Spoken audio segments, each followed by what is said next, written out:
the Workforce Connections podcast, where we discuss workforce development in Southern Nevada. Here's your host. Hi, and welcome to another episode of the WC podcast. Today we have a very special guest, the newest member of the Workforce Connections board, my friend Hugh. How are you today? I'm doing great, Jaime. Thanks for having me. Thank you for being here. We're so excited to have Hugh Anderson on the show. And, again, Hugh, there's a lot of topics we want to discuss, but let's start just by talking about who you represent. You're here on our board as the voice of business representing Hightower. So tell us a little bit about Hightower Las Vegas, what services they provide, and what's your role in the organization? Certainly. Well, I'm a partner with the firm. I have 4 other partners, and Hightower Las Vegas is a comprehensive wealth management firm, and basically we take care of clients' entire financial responsibilities. And ideally what we do is we make sure that wherever they are today, they can get to where they want to be tomorrow. And by giving them a formal process in the planning to create a vision that has tangibility around it and parameters, it gives them clarity on the choices that they can make, and we make sure that they know what those choices are, the pros and the cons of each. And Hugh, as you know, here in Southern Nevada, the LVGA and the Chamber and others, we've partnered to do Workforce Blueprint, which identifies 7 target industry sectors that will help us diversify our economy. And one of them is finance and professional or finance and business services. And so, now as we move forward with the industry sector partnerships, that's one of the next ones we're going to launch. So obviously you'll be there with us with your other peers and colleagues from that industry. Tell us how the pandemic affected that particular industry, because I've heard you say that in ways you got busier. So tell us about that a little bit. Well, you and I have talked at length, Jaime, about what's been called the K-shaped economy. And if you think about the letter K, the upper arm were those of us who could work from home or continue to work from the office in a healthy environment, but continue to work. So our paychecks weren't interrupted, our occupations weren't interrupted. Lawyers kept working, most physicians kept working in some capacity or another. Most professionals were able to work. The lower arm of the K were the people who got laid off through no fault of their own because the economy literally shut down. And so it was a two-edged sword, basically. And for those of us who had the ability to continue to work, it quite frankly was almost a boon.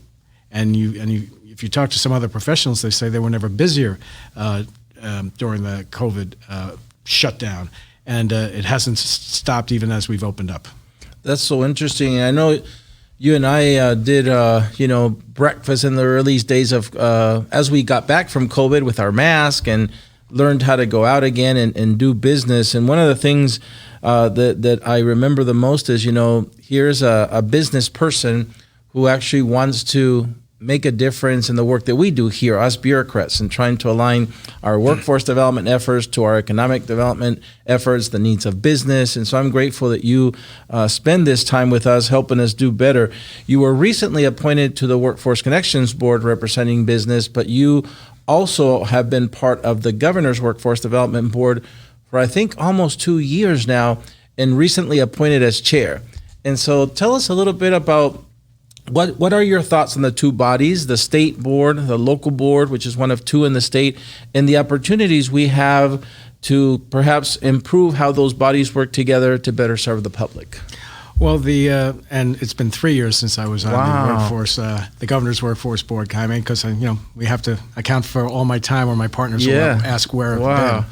But the concern I have is, for those of us who've been in Nevada for a long time, this concept of diversifying the economy is repetitiously, consistently talked about. And it's all well and good to talk about getting other industries to come to Nevada or developing new industries and so forth, and we've done a pretty good job.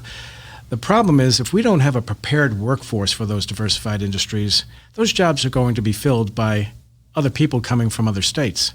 And that's not fair to our residents. And so we need to make sure that the Governor's Workforce Board, from a statewide perspective, works hand in glove with the local boards to make sure that the needs of each part of the state are addressed. And if you've heard the phrase, there is not one Nevada economically. There are basically three. You have Northern Nevada, you have Southern Nevada, and then you have the rurals. And they all have unique and distinct needs. I mean, the rurals and parts of northeast Nevada and so forth with mining, that's a very, very important economic engine for the state, has very unique needs and has a very high demand for talent that it can't fill from the state. And we have to make sure that we can help them fill that so they can continue to expand and continue to contribute to the state's economy. By the same token, as mining continues to evolve into a more efficient and cleaner and all the other technologies that go into making extraction better and still contribute to the economy, we want to make sure that they can find the talent from Nevada, ideally, more often than not. And Hugh, I'm optimistic that's going to happen because these boards, these workforce boards, their business is talent development, as you said. You know, there's other boards here in the state that oversee access to healthcare and taxation and business licensing, but in our case, talent. And I remember two very succinct examples, real examples last year that you and others on the business side of the board helped us solve. If you remember, there was a couple of policies that we had self-imposed in our state that the feds did not necessarily dictate down, and they were getting in the way, if you will, of us being able to best help our small businesses, micro businesses here in across the state. And so along, I think, multiple chambers asked for that relief, and the governor's board acted on it, and now we're doing better. Again, and those are just two examples this year. So I think, again, I'm optimistic that you and the other members of the board will continue to make sure that policy aligns with the needs of the businesses. And one of the things I think that we're going to make sure that happens through is the industry sector partnerships, as we'll talk about a little later. Those are coming through the leadership of the Vegas Chamber's Workforce and Economic Development Committee. But before we go there, I wanted to ask you about, obviously, I feel here like I'm a reporter interviewing Larry King. You're an expert in this field already. You have a show called An Alternate Hugh. I watch it all the time. I love it.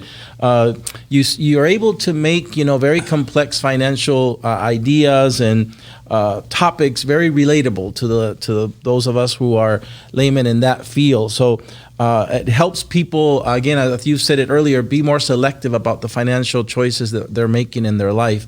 And so tell us a little bit more about An Alternate Hugh. What are you hoping? And again, I know it's just one more thing that you do. I don't know how you find the time. You must do that at 3 a.m. or something. But tell us about what you hope An Alternate Hugh is doing. Well, the original concept was because when the economy shut down, I was no longer able to meet with clients and friends face to face.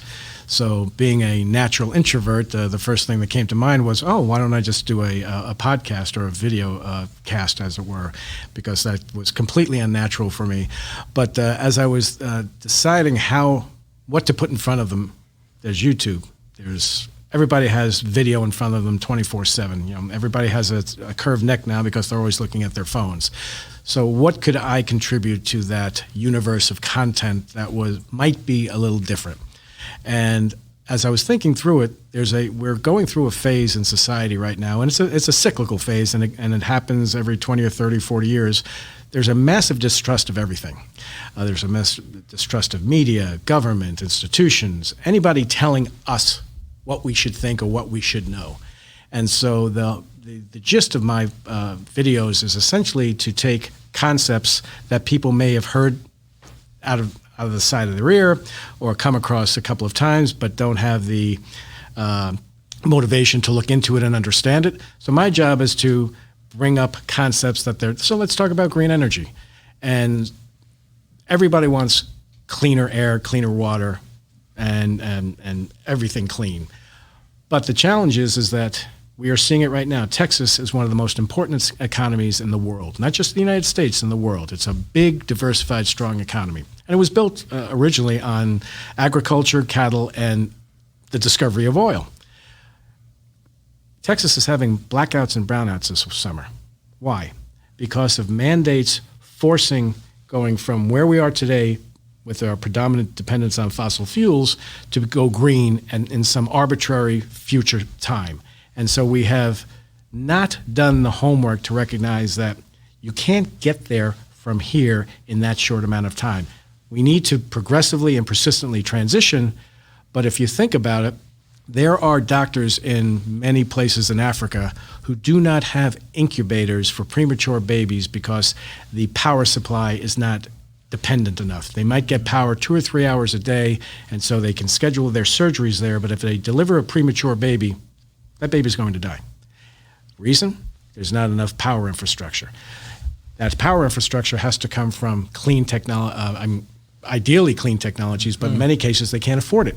So they have to rely on the old technologies, and they're not there. They're not fully developed. So that's what an alternate Hugh is intended to do, is just give people the credit for the common sense that we all have. I don't care what your IQ is.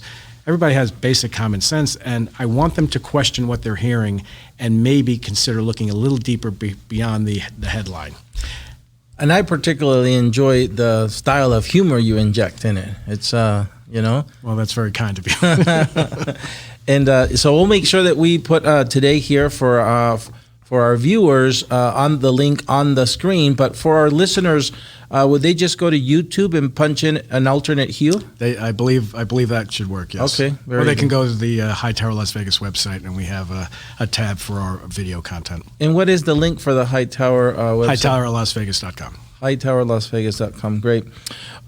So I want to talk about, again, another of your jobs. You have so many jobs. The job as chair of the Vegas Chamber Workforce and Economic Development Committee. And I know you've been the chair of the Vegas Chamber as well. And again, these are, I feel, contributions that we need more of because it connects the business folks to the work that we're trying to do. And so I do really appreciate that you're doing that. Tell us a little bit about this committee. Earlier, I said one of the things we selfishly hope to get from the committee is the guidance and the connectivity to the members of the chamber and other chambers to really make these industry sector partners for those 7 target industries effective. Now, again, I said just the Vegas Chamber. One of the things I love about this committee is that you were very inclusive. You invited the presidents of the other chambers, the president of the Latin Chamber, Peter Guzman, who's now your peer here on the Workforce Connections Board, Ken Evans and Sonny and others are also part of that committee. So, and you brought in, again, the school district, the community college, so a very inclusive committee. Tell us about your vision for that Workforce and Economic Development Committee through the Vegas Chamber. Well, being familiar with the efforts and the work that Workforce Connections does, there are a lot of good things already going on in the state, and the objective there was to bring together all of the entities and individuals that were working toward the same goals and start knocking down the silos and increase communication and transparency and make sure that we're all rowing the boat in the same direction as compared to each individual entity reinventing somebody else's wheel. I have no pride of ownership. I want to help the people we need to be helping. I want the state to be as strong as possible, and it's only as strong as possible when the most vulnerable among us have housing, have access to health care, have good education and safety, and they can pursue a career path that's secure. And so that committee was intended to, quite frankly, start asking what I'm the master of, the stupid question. Why are we doing it this way, or why aren't we doing that? And one of the things that really coalesced in my mind, I spoke to an individual who I won't name who brought a new company to town a few years ago, and it was all over the papers. It's a big deal. It's a major win for the community. And I asked him, "What's your biggest concern?" He says, "Finding qualified workers." I said, "This is all great, finding qualified workers," and it struck me that he's going to find qualified workers. It's the old, if you build it, they will come. But I don't want them coming over the border. I want the people here who want a new career path that's more secure and not vulnerable to the ups and downs of tourism and everything else to be able to pursue that. I want them to have that vision and know it's available to them and not self-select that, oh, I can't do that. Yeah, and Hugh, I think one of the reasons we're excited you're part of the Southern or the local workforce board now too is, as you know, we have members on this board that you know, Superintendent Jara, Tina Quigley from the LVGA. You talked about our very own Mary Beth Sewell from the Vegas Chamber. One of the things that we're going to be celebrating here soon is, in about, I think, 2-3 weeks, we open as a community, the Central Career Technical Academy. It's the newest CCSD school that will sit on the site of the old Bishop Gorman. And it's really unique for many reasons. One of them is that there's going to be a strong focus on manufacturing, general and advanced manufacturing, which is another one of these 7 sectors. And so, in construction, and but most importantly, these resources that are going in there for that is not just for the young adults or the young people, but also the school is going to be made available late in the day. So it's not going to shut down at 2 or 3, but it's going to work till 8 or 9, so that families can also have access to this information. And here's another thing you'll love is, even though we have a lot of work to do in Nevada, as you know, there's been some things worth celebrating. The Vegas Chamber and Workforce Connections received a national award just 2 years ago for our work aligning economic development to workforce development. The Employee MV Business Hub just received an award this year. The Vegas Chamber hosts one. And this particular school, it's a first in the nation, and I believe worth also celebrating. Nowhere in the nation does a school have a one-stop center or one of our American Job Centers or our career centers built inside of it. And so it was designed, thanks to our friends at the school district, designed and built to have our resources on site. And so again, the young people and the families don't have to get on a bus or go somewhere else. It's right there. So I think we're making strides towards what you're saying, connecting to and home growing our talent. That school is one example. So before we run out of time, I wanted to make sure we talk about also a couple of things that I know are important to the Chamber. In just a few weeks, we'll be in Washington, D.C., doing the annual D.C. Fly-In. Tell us a little bit about that event, what you hope to see from it, the outcomes this year. Well, the annual D.C. Fly-In started probably 15, 17 years ago, if I'm not mistaken, and we could fit all the attendees in a cab. And then a few years later, it was a couple of SUVs. And now we need multiple buses. It's considered the largest business fly-in in the country into Washington, D.C. And not only does our own delegation, who we meet with and helps us coordinate, think it's a wonderful thing, but the rest of Washington, D.C. knows we come. And the reason is because number one, the sheer size. Number two, because we are the Vegas Chamber, which is one of the largest and most innovative chambers in the country, has substantial respect from the U.S. Chamber of Commerce and other think tanks in Washington, D.C. We're able to bring lots of high-caliber speakers to the table to interact with our members. But most importantly, it sends a message. So when one of our members removes themselves from their work and their family to go for 4 days to Washington, D.C. to listen and also explain what is causing them concern and jeopardizing their future and their employees' future, it makes a big difference as compared to an email or a letter or a phone call. Now, those are important, but to physically be present shows the commitment on the part of our members who do go that we're serious. And so we bring our various agenda items to our congressional delegation, as well as the other delegates in Congress who affect our lives. We have our own delegation, but there are a lot of chairs of important committees that are not from our delegation, so they affect our lives, whether it's highway funding, whether it's water, whether it's anything else. So we engage with them and let them know how important it is for them to understand the issues. I really enjoy that part, Hugh, because we travel also once a year to D.C. as a board, Workforce Connections, to meet with our 550 peers across the nation and advocate for workforce development, funding, and initiatives.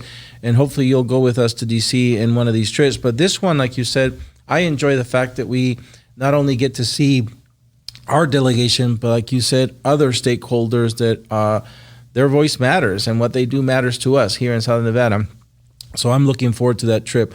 Another thing again, and by the way, this trip, I believe, along with other things, falls into another one of your jobs, which is another committee in the chamber, and that one's called?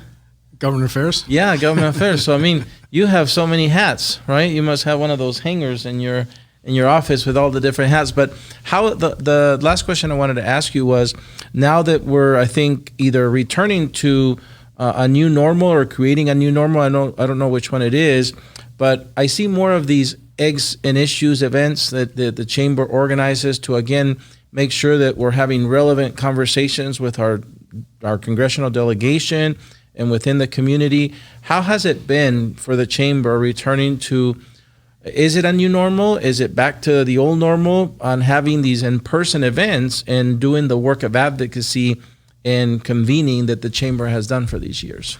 Well, I'm old school, and I think being in person is critical. And the more I read from management experts and so forth, they're trying to help people transition to, let's call it the new normal. That yes, it's one thing to have the flexibility of remote work and everything else, but if you want to build a culture, if you want to communicate in the most effective fashion, one-on-one, face-to-face is far more powerful than a telephone, an email, a text, or a video. And so those events are critical, and the chamber's role and what our members want out of a chamber investment is, number one, the networking aspect. And networking sounds kind of cliche, but the reality is it's that bonding of a common goal of being successful. I run a deli, you run a pizzeria, somebody else runs a dry cleaner. And although we're in different businesses, we have a lot of common issues that we have to deal with: regulation, taxes, landlords, you name it. Mm-hmm. There's a lot of commonality. And so the Chamber's government affairs apparatus is one of the biggest lobbying enterprises in the state. And, there's the other big trade organizations have theirs, but for our smaller members, and I think we're 70 or 80% of our membership are small businesses, they don't have a budget or any personnel that they can lobby Congress or lobby the legislature. That's the Chamber's job on their behalf, because their goal, and then what we tell legislators all the time, especially in Carson City, the people who sign the front of the check are the last ones to get paid and may not get paid, and their biggest fear is meeting payroll and keeping the doors open one more Friday.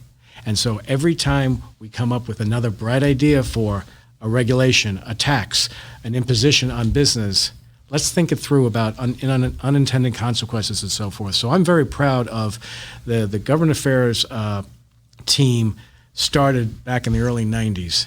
And so we're going on probably 30 years at this point, and it's become a very, very significant piece of the Vegas Chamber investment for a member, because we are doing the heavy lifting for them so they can attend to business. And we've gotten Paul Moratkin, as you know, is our Senior Vice President of Government Affairs at the Chamber. He has embraced all communications modes, and so we can have calls to action. So when the legislature's in session and a bill's coming up that could affect all of us, the call goes out, the phones light up, people show up to testify, things happen. And Paul and professional lobbyists are critical to the process, but there's nothing more powerful than that business owner sitting there and saying, this will help me or this will hurt me. Yeah. Shout out to Paul. I know he's a big reason why that fly-in is successful. Yes. He works hard. I remember a couple of times when there's been fancy places. There was a place that you cannot get in without a tie. And so good old Paul helped me out. He had an extra tie. I think the following year there was a mask issue, and Paul seems to have extra masks. This guy is like a Swiss knife. He has Swiss Army knife. He has everything we need. So, Hugh, I want to thank you for being here in person today. I agree with you. I think there's a special connection when you get to meet like this or break bread. You and I also love to go and have these conversations over breakfast. So I look forward to seeing you now, not just at the Chamber events or the Governor's Workforce Development Board or the DC Fly-In, but now at Workforce Connections board meetings. I get to see you as well. So I'll turn over the mic to you one last time for any final thoughts. Well, my final thought, Jaime, is I want to commend you and your team at Workforce Connections. You're on the ground face-to-face with who we're trying to help. So the Governor's Workforce Development Board, I'm going to try and make sure that we have some contact with those folks during the course of operations. But you and your team are in it every day, and the work you're doing and the innovations you're incorporating are making a profound difference, and I want to thank you all for that effort. Well, thank you, Hugh, and thanks for being here again. Thank you. Well, that's it for another episode of the WC Podcast. We hope to see you in the next one. Until then, stay safe.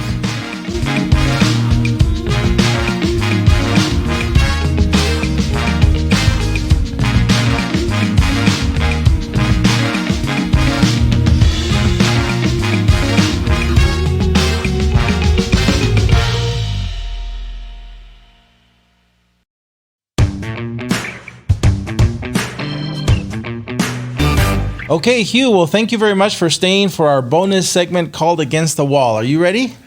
Probably not, Jaime, but go ahead. All right, we're going to start with our first segment, which is called Your Favorites. I'm going to give you different categories, and you're going to tell me your favorite one. So let's start with your favorite book. Oh, The Fourth Turning. Your favorite movie. The Godfather. Your favorite city to visit. Haven't been there yet. Your favorite food. Beer and pizza. Your favorite artist or musical group.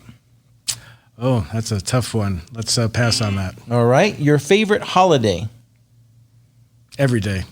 Your favorite sports team.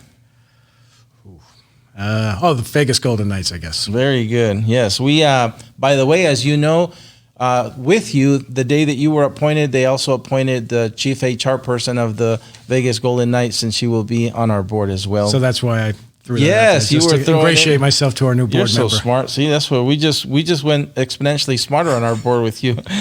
Second segment is called Tough Choices. So I'm going to give you two, and you're going to pick one. Would you rather vacation in the U.S. or abroad? Abroad. This is a tough one. Guitar or drums? Drums. I play the drums. You went quick on that. Beer or wine? Beer. Would you rather owe money or owe a favor? Favor. Are you a cats person or a dogs person? Dog. Here's another tough one. Justice or grace? Justice. Actions or words? Actions. Very good. You finished our second segment with flying colors. You're entering the final stretch here with our third segment called Finish the Sentence. I'm going to give you about 90% of a sentence. You're going to finish it up. Are you ready? Oh, goodness. If Hugh could live anywhere, it would be... At the beach. Hugh's favorite thing about his job is... It's not a job, it's an adventure. Awesome. The best part of living in Southern Nevada is... The people. If Hugh could travel back in time, he would travel to... The Civil War. 3 words that describe Hugh are... Pale, bald, and earnest. You're too much. And doing the WC podcast here with us today was... Wonderful. Awesome. Well, thank you, Hugh, for staying over and doing the bonus segment with us. Thanks, Simon.